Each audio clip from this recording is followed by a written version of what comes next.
இந்த வெற்றிய கொண்டாடுறதா?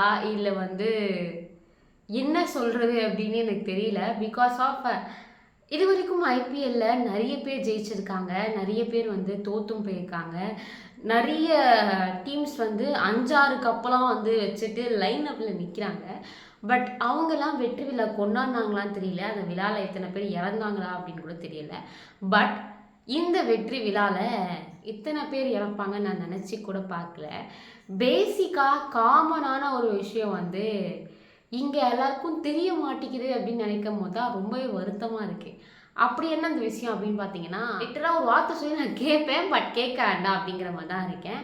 இங்கே இதை யூஸ் பண்ணால் அத்தனை கூட்டம் அங்கே வந்திருக்காது அப்படின்ற மாதிரி யோசிக்கேன். இதில் யார் மேலே தப்பு சொல்கிறது அப்படின்னே தெரியல. ஏன்னா இதை ஆர்கனைஸே பண்ணலை, ஜஸ்ட் ஓப்பன் டாக்காக ஓப்பனில் விட்டாங்க அப்படிங்கிற மாதிரி தான் இருந்துச்சு. ஸோ நான் என்ன பற்றி பேசுகிறேன் அப்படிங்கிறது வந்து உங்களுக்கு ஆல்மோஸ்ட் வந்து தெரிஞ்சிருக்கும். எக்ஸாக்டாக நான் அதை பற்றி தான் பேச போகிறேன். ஹலோ, வணக்கம் and welcome back to channel மக்களே. நான் உங்கள் கண்மணி தான் பேசிட்டு இருக்கேன். ஸோ இந்த வீடியோவில் நம்ம பார்க்க போகிறது என்ன அப்படின்னு பார்த்தீங்கன்னா, ஐபிஎல் 2025. ஸோ ஜூன் 3ஆம் தேதி இதோட ஃபினாலே நடந்தது.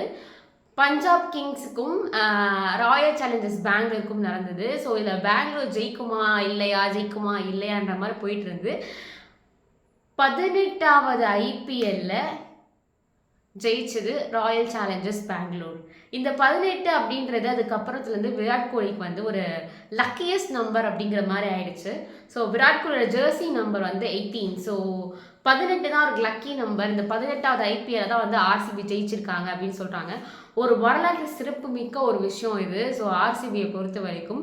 ஸோ பெங்களூர் இத்தனை வருஷமாக ஜெயிக்கலன்னு இருந்து எவ்வளோ ட்ரோல்ஸ், எவ்வளோ மீம்ஸ், அசிங்கமாக கலாய்க்க ஆரம்பிச்சு கடைசியில் அது ஒரு காமெடி திங்காக ஆச்சு. நீங்கள் வந்து ஈசாலா கப் நம்மதேன்னு சொல்லாதீங்களா சொல்லி இந்த கப்புக்கு பதிலாக டீ கப்பெல்லாம் காட்டி நிறைய மீம்ஸ் அண்ட் ட்ரோல்ஸ் போயிட்டே இருந்துச்சு.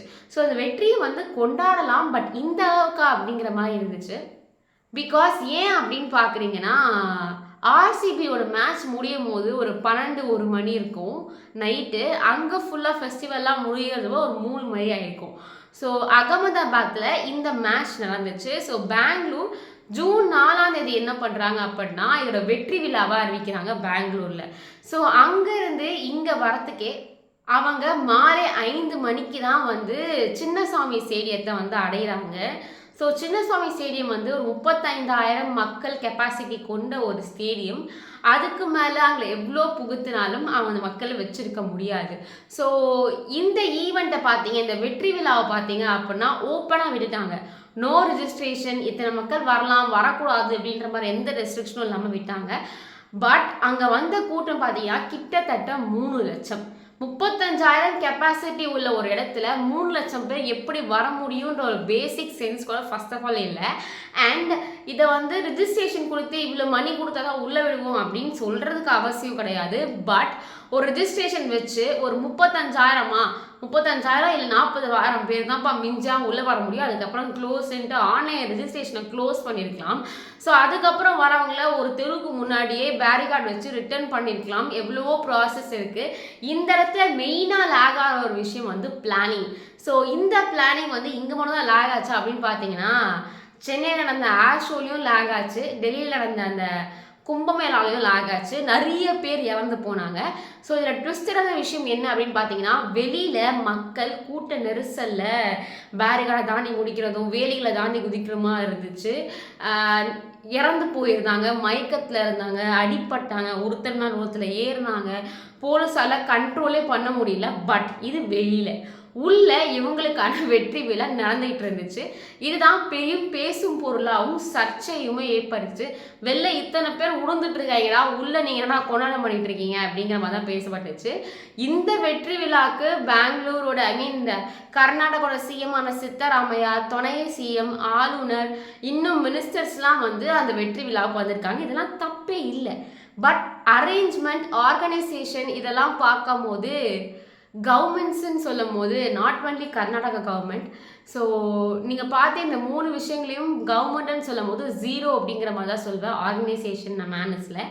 ஸோ எல்லா இடத்துலையுமே லேக் ஆகிற ஒரே விஷயம் சரியாக பண்ணலையோ அப்படின்றதுனால தான்.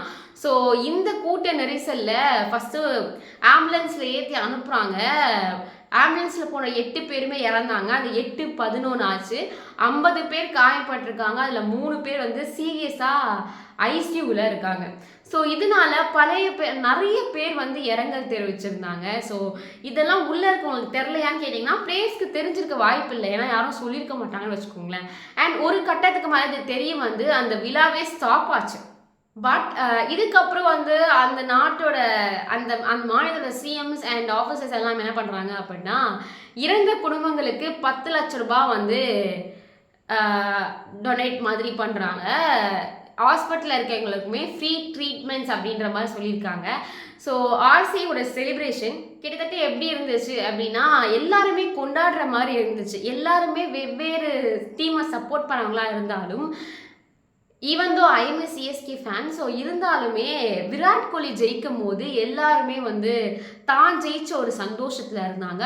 பட் இந்த வெற்றி செலிப்ரேஷனாக மாறும்போது அது ஒரு ட்ராஜடியாக மாறியிருக்கு அப்படின்னு தான் சொல்லணும். இந்த மாதிரி இன்னும் நிறைய அப்டேட்ஸ் நீங்கள் தெரிஞ்சுக்கணும் அப்படின்னா மறக்காமல் என்னோட சேனலை சப்ஸ்கிரைப் பண்ணுறீங்க. அண்ட் ஏன் கூட கனெக்டடாக இருக்கணும் அப்படின்னு நினச்சிங்கன்னா டிஸ்கிரிப்ஷனில் வாட்ஸ்அப் லிங்க், இன்ஸ்டாகிராம், ஃபேஸ்புக், எக்ஸ்ன்னு போன்ற நிறைய லிங்க்ஸுமே கொடுத்துருப்பேன். ஸோ மறக்காமல் அதையும் போய் ஃபாலோ பண்ணுங்கள். அது வரைக்கும் உங்களிடமிருந்து விடைபெறும் நான் உங்கள் கண்மணி. பாய்.